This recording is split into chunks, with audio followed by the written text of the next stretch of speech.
My name is Goodman Manyanya-Phiri. I'm the sole owner of this video, and I want to talk about the sources of South Africa's tribalism, xenophobia, and related things. What you see here is a book called Long Walk to Freedom. Many people know about it. If you don't know about it, go on Google, you'll find more about it. And if you read that book, you'll find a lot of the sources of tribalism. I thought I must record this video for that purpose. I'm going to go into the book, and so that we go together, and I'll tell you why I think it is the source of tribalism. I've got a friend of mine here. I met here in Mamelodi West. He's not part of my story.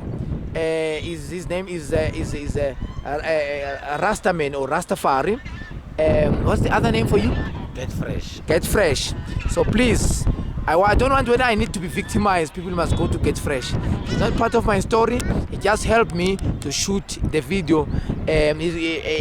He's going to sit down now and take the video camera from me, and so that we put it on the on the internet cafes.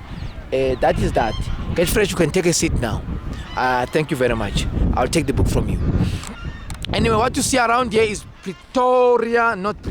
Mamelodi West, and I thought I must record this video because when you talk about tribalism in South Africa, which many people understand comes from the Eastern Cape of Mr. Nelson Mandela, people must understand why it is so.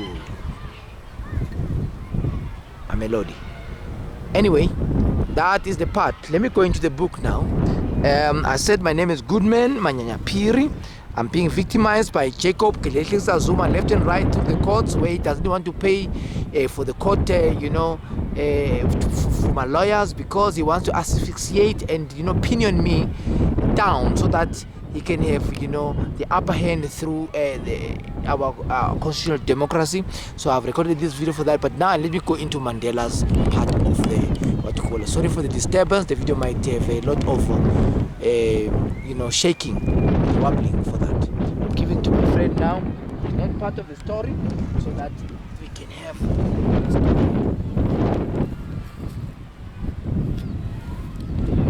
You've already seen the book that I'm going to be quoting from. I'm going straight now to page 4 of Long Walk to Freedom. Page 4, with my comments will be like this. I'm paging through to page 4, where Mr. Nelson Mandela autobiographically says the Tembu-Tribe, interesting, but that's actually a nation. Tembus are a nation. Anyway, the Tembu-Tribe, that's on page 4. The Tembu-Tribe reaches back for 20 generations to King Zwide. According to tradition, the Tembu people lived in the foothills of the Drakensberg Mountains and migrated towards the coast in the 16th century. Now listen carefully to the next line. Where they were incorporated into the Xhosa nation. That's where the problem is. That's tribalism. You cannot say the Tembus are Xhosas. They're not Xhosas. As an individual Tembu, you have a right to choose to be Xhosa or to be white or to be British, but it's your right as a constitutionally. But you don't have a right to rewrite history and call Tembus as Xhosas. That's the one problem about the whole thing.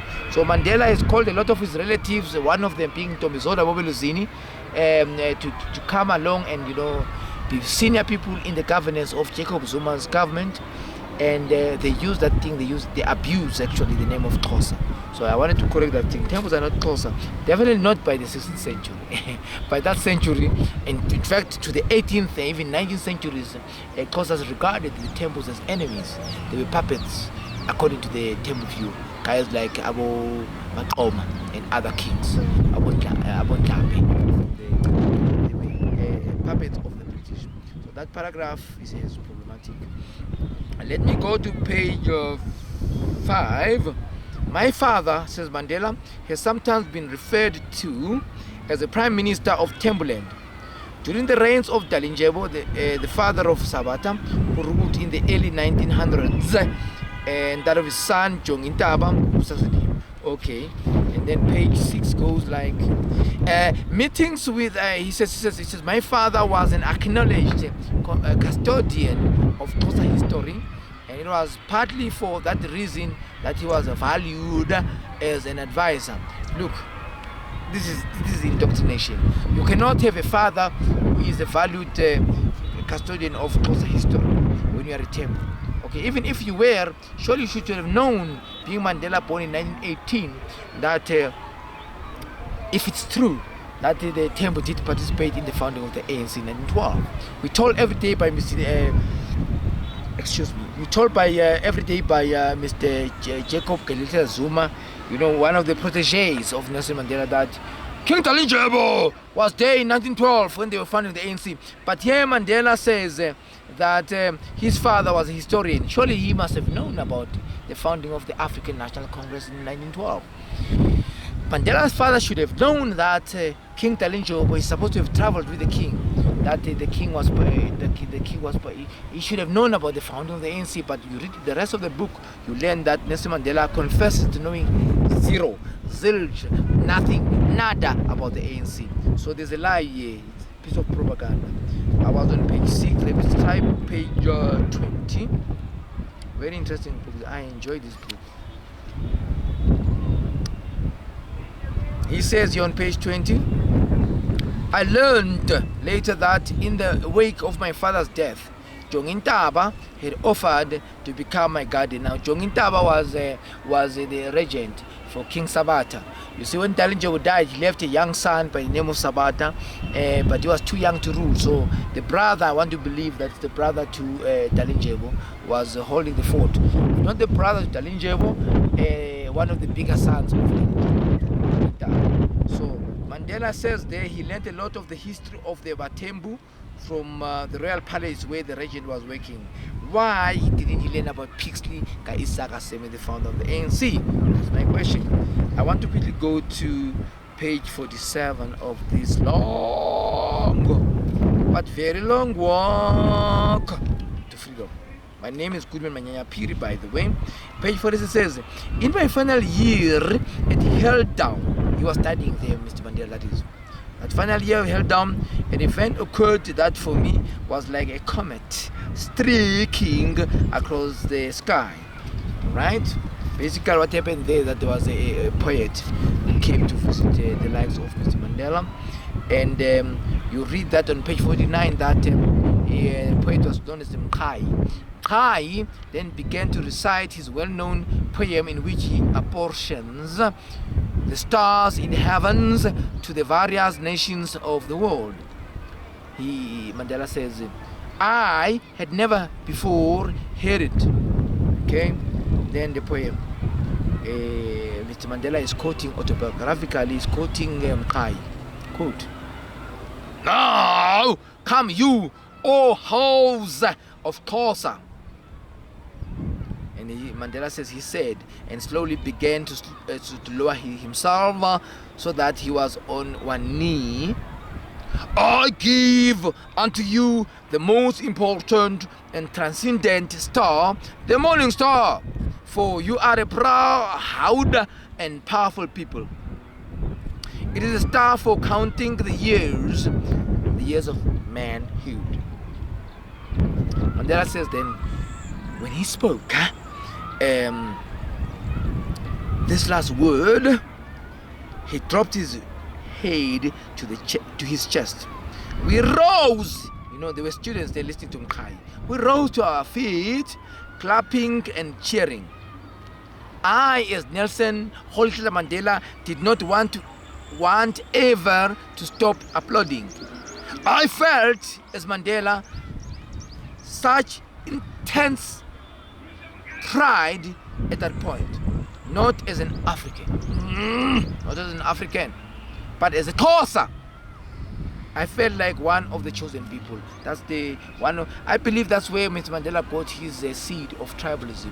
I believe Mandela started negotiations along tribal lines so that people of the Eastern Cape, if the Tembu, actually it is the Tembu that are running the show now, and just to abuse the name of Xhosa, who are not Tembu, so that Mandela can hide behind a heroic name.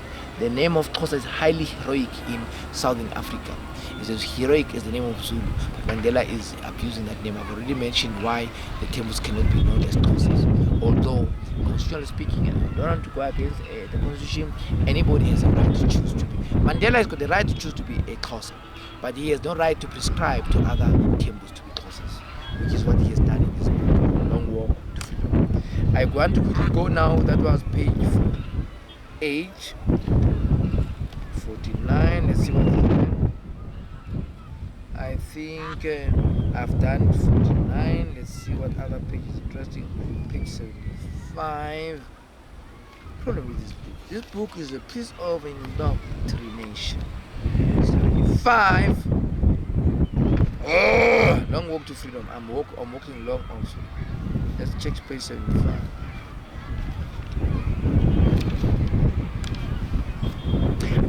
Says Mandela, I started work immediately as a night watchman.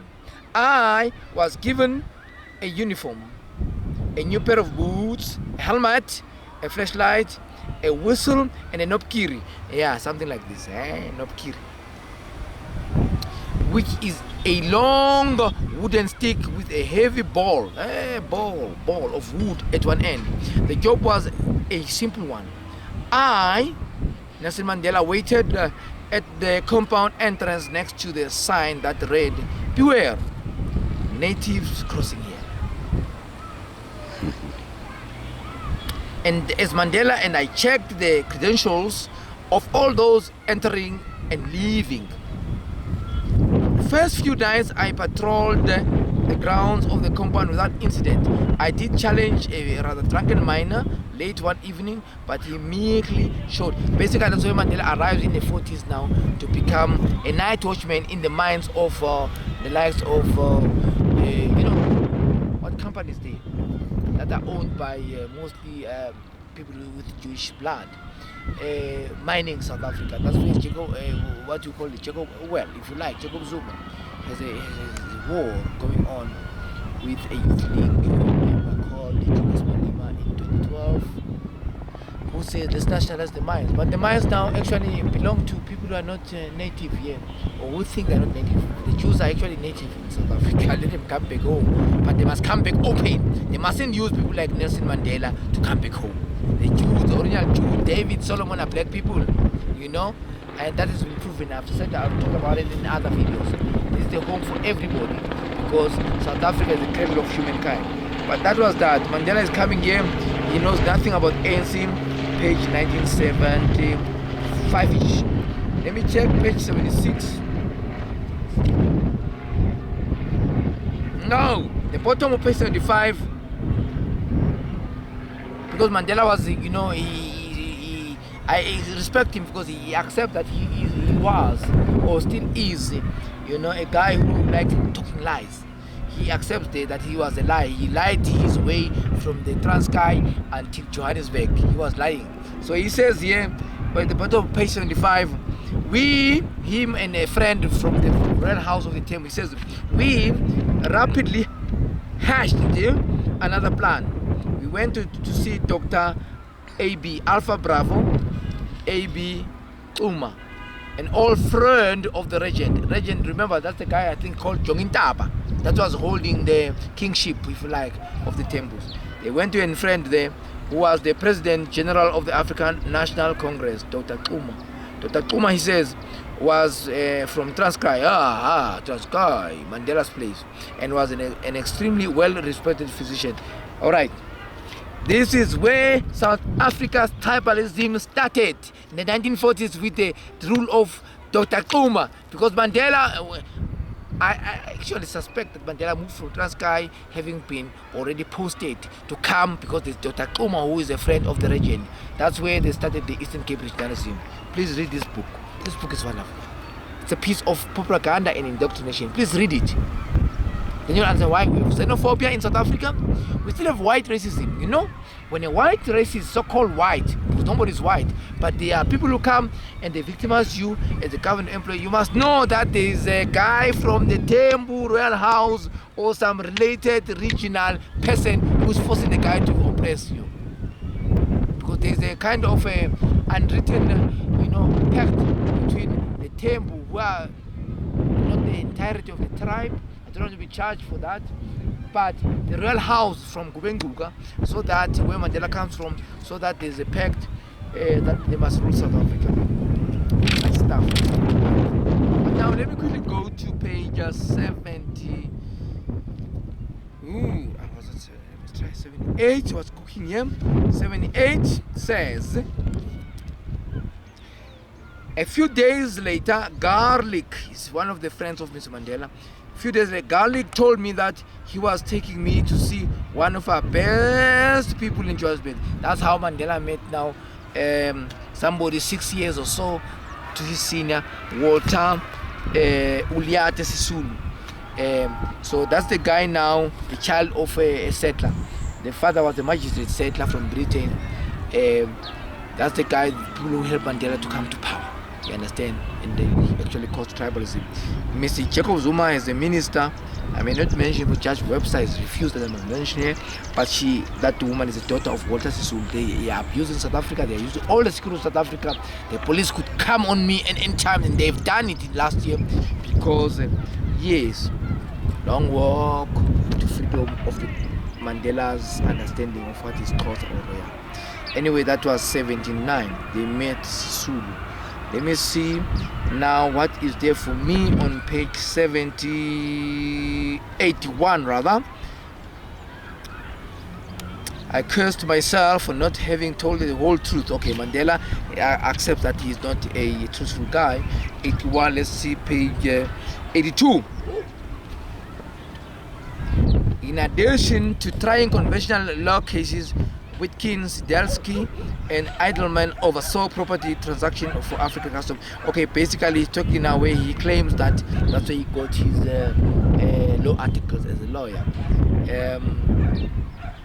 Fine, I'm fine with that. That's on page 82. Let's try page 85. What is the end? Wonderful book. I was not the only article clerk at Witkins, Sidelsky, and Idleman, a fellow about my age of blah blah blah. Okay, what I'm worried about this the articling of Nelson Mandela as a lawyer is that he doesn't mention the assistance he got from the founder of the ANC and the guy who came with the idea for the formation of the ANC Youth League, Dr. Pixley Isaac. He says nothing about it. One would understand because Mandela's great grand or great number whatever was at war with Shaka Zulu. Shaka Zulu wanted to destroy the temple, royal house, because they were collaborating with the British. So I understand that. At page 85. Okay, let's check what's there after 85. 1110. What is that? Not 10 rather. 110. Let's check. 104. 110. Walter's house in Orlando was a mecca for activists and ANC members. Why was it a mecca? Why was Walter, a young person, 6 years senior to Mandela, a mecca? That's not true. This is propaganda. The mecca for activities of the ANC, even people who as early as the 1940s were leaving South Africa for military training, long before the burning of the ANC. The mecca was the house of Peace Guy Sagaseme. There's a whole video I've done, an interview, which is both in the Zulu language as well as in print. I translated it into English.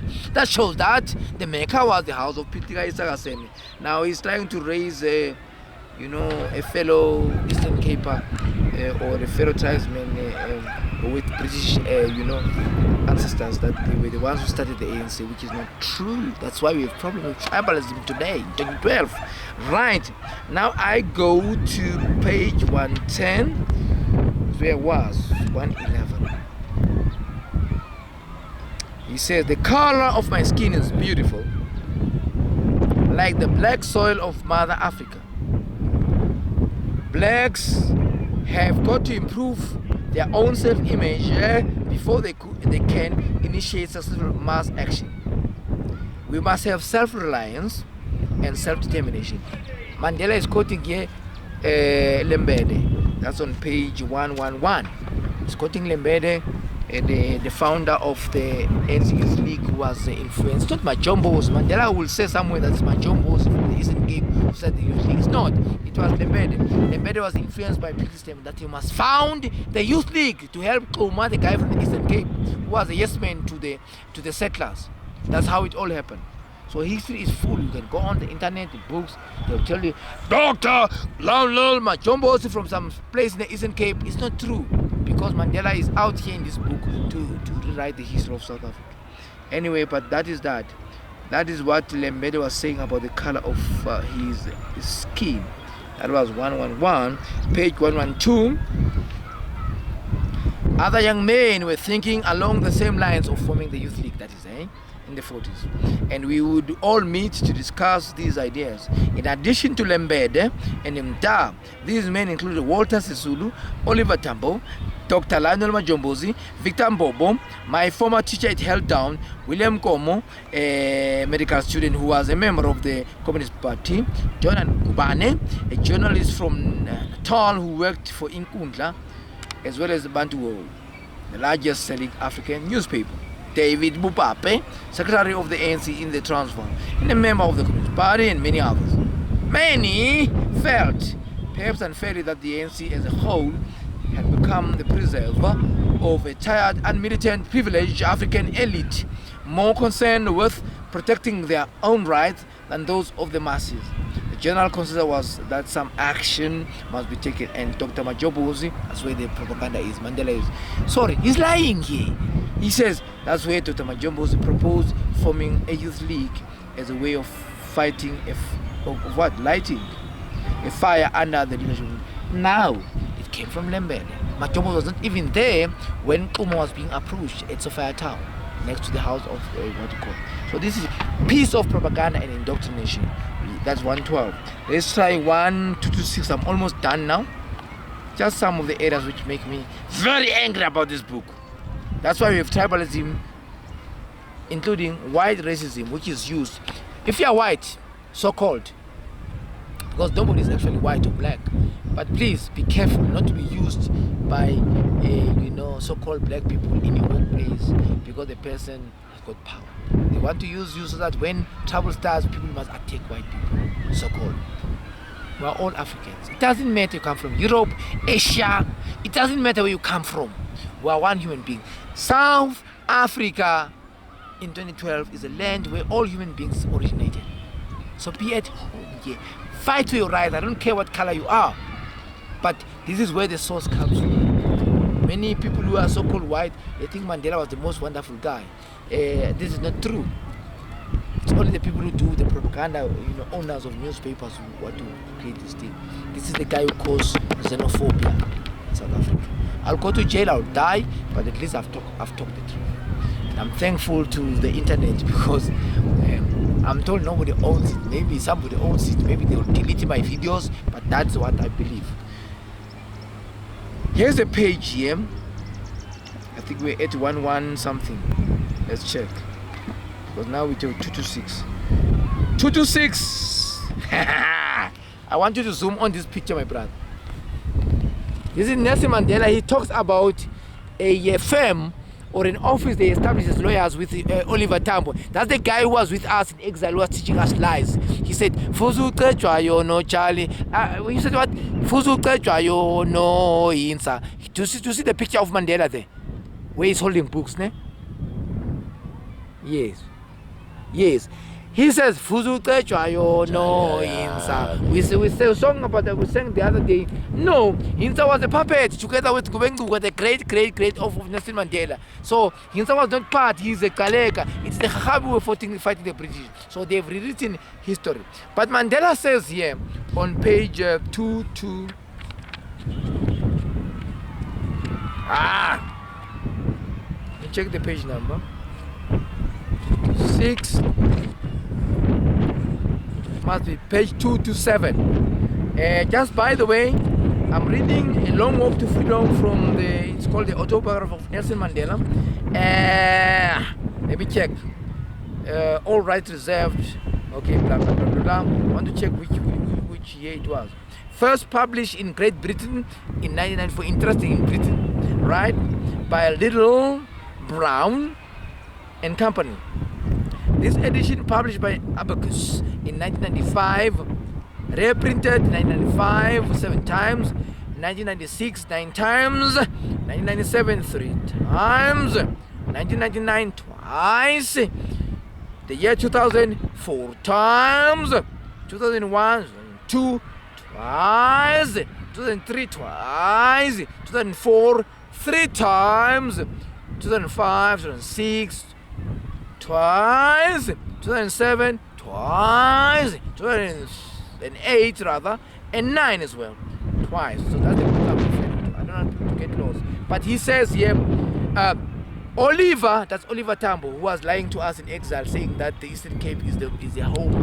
I mean, about what Oliver Tambo's protege says, Mr. Jacob Zuma, the home of the ANC. The ANC is no home. The ANC is for Africa, the entirety of Africa. People from Zambia were there, Swaziland were there to form the ANC. Why can't it have a home in one place? We are trying to stop tribalism, and people like Oliver Tambo, Mr. Mandela, and Zuma now, he's trying to play tricks on us. He says here, Mr. Mandela, page 227. Oliver and I have opened the doors to our office on Fox Street in Johannesburg in 1952.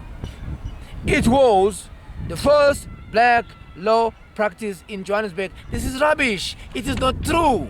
Mandela knows very well, and that's why he is boycotting, and while he was boycotting the daughter of Pixie Sam, and there's a video about that. I've done that as well. Because that's the proof that Sam had office in Johannesburg. Long before, around 1930s, I'm sure he had an office. But Mandela was frequenting Dr. Pixie Sam's office to do law articles as well, although he doesn't accept in his book. Look, I can quote a lot of examples in this book where there are lies. But at some stage, Mr. Mandela says he went to places like Dar es Salaam, Tanzania, where Mr. Zuma, prior to that, Mbeki and Mandela, they've banished my wife. My first wife comes from the Tanzania, but it's called Ekwerekwe. That's why there's a xenophobia in South Africa. The TRC, I've done another video with the case number. Declared me a victim of human rights abuse, but Mandela, rather, Mr. Zuma doesn't want to hear my story. He wants to shut me down. That's why I'm being handed left and right. I'm coming out in the open now, and please don't victimize other people. Like a Rasta man. I meet people who can help me, but that is me. I'm made to look like a fugitive. I'm a former freedom fighter, but that would be that. There's a lot of other areas here. I could go in the book is just a piece of propaganda, but please read it. How will you correct propaganda if you don't read it? But that would be that. I don't know if anybody's got a question, but if there is a question, I will respond to the question. But that's all I've got for now to say. Thank you very much for listening. Thank you. About it.